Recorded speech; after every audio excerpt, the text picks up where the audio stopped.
want to start on an overview of the current investment cycle. It's being driven by intellectual property investment, which is the dark blue line. So this is the percentage of investment to GDP that's going into different parts of the US economy. And you can see the line there that's above trend, surprise, surprise, is software. The biggest category in IP is software.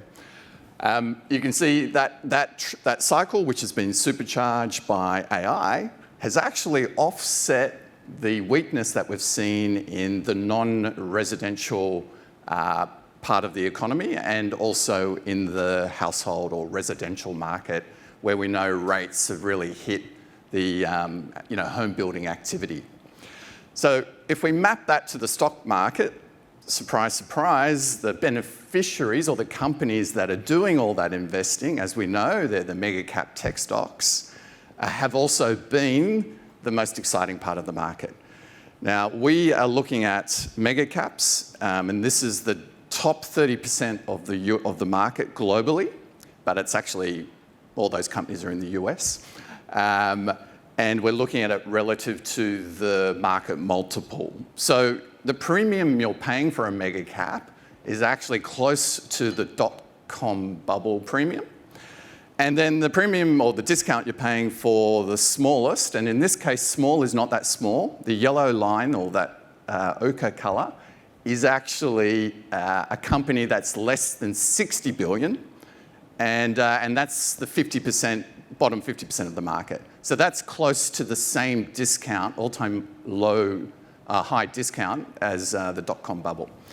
Now we take it to also, if we map it to or unpack it further, what are those mega cap beneficiaries of that capex cycle? What is the characteristic of those companies? And as you know, they are some of the most amazing business models that we've ever seen. They have network effects, and so they're very profitable. And profitability is what we use to measure quality. And so you're also paying a really high premium for quality, actually close to an all-time high. Not quite as high as it got in 2022, but you're getting there at a multiple of 26 times. Now you look at value, and value is on 10 times. So it's almost the multiple of value, if you like, is the lowest it's ever been, or close to the lowest it's ever been relative to the market, and also in an absolute sense. Now, before you say, well, that's obvious, quality stocks, you should pay more, the growth rates on those two groups, the top quintile of quality and the bottom quintile of low multiple, are very, very similar.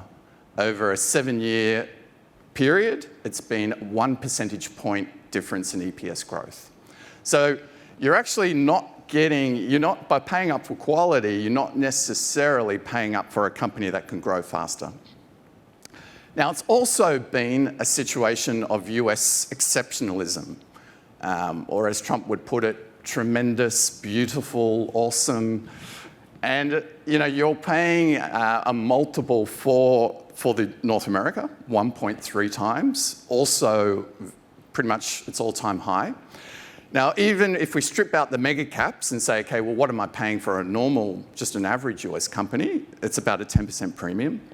Then you go to the rest of the world and in Europe, and remember, in Europe, you're not buying a European retailer. Most of the European market cap is multinationals. So on a like-for-like basis, they look a lot like the US equivalent multinationals, but you're paying, you're getting them at a 20% discount, which is close to the all-time low. And then China. Well, enough said. China's been given away at a half of its average multiple. Now, in China, you can get quality, growth, and value at its almost all-time low multiple in a relative sense and absolute sense. So how do we think about this economic cycles? So the US, even the wealthy households, which are the light blue, the top bars there on the left-hand side, the wealthy households have exploited their COVID excess savings. They've spent them all. And that's why you're seeing weaker numbers coming from the luxury companies.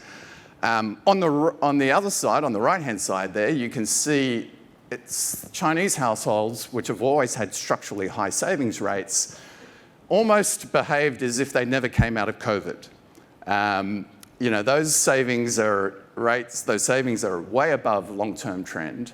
So it's an understatement to say there's a lot of dry powder in China if confidence was to return to the household sector. So how do we think about the future cycle? Are we just going to see a bigger and bigger weighting, which is what we're looking there on the left-hand side? That dark blue line is the amount of investment in the US that's going into intellectual property, going into software as a percentage of total investment, versus the teal line, which is what's going into everything else. Think about it as tangible versus intangible. Now, we think eventually you're going to have to see a big rebound in the tangible investment cycle, powered by onshoring, powered by the need to ultimately for the energy transition, which is a multi-decade investment cycle. Now, one place where you can see that cycle playing out right here, right now, is China. So when you look on the right-hand side there, once again, the teal line is China's investment in renewables. And since 2022, that number has increased by a factor of 3x. By 2025, 40% of all of Chinese power output will come from renewable sources, and all of their incremental power demand is being met by renewable sources. So if you wonder why the Chinese economy hasn't completely fallen apart, it's because there's a big energy transition investment cycle that has accelerated to offset the slowdown in the property market. Now, the same thing will have to happen in Europe, and it's already happening, and also in the US. So we think that will broaden out the markets. The very narrow market where the only sort of excitement in town is AI, we think ultimately will broaden out as other investment cycles come to the fore. And we're positioned for a mean reversion, effectively in multiples. We're positioned out of a very expensive factor, quality, into value. We're positioned out of the US into the rest of the world. What are our concerns? Well, similar to Chris, we're a little bit concerned about the US flavour of private credit, which is very different to the local flavour, has a lot more leverage. You can see there on that chart, we're mapping the growth in different risky lending markets in the US, and the highest growth part of the market has been private credit. It's been expanding at about 20% per annum. And all three, let's call it junk buckets, whether it's private credit, high yield bonds, or leveraged loans, they represent roughly 30% of all corporate lending, and that has grown over time. And those types of borrowers, we think, account for roughly 20% of US employment. So if you're looking for let's call it a connection between higher rates and unemployment, it is going to come through these weaker corporates and weaker corporate balance sheets who have to save cost as rates stay higher for longer. Finally, bonds are not providing much defence in portfolios. And in equities, some of the traditional defensive sectors haven't proven that defensive either.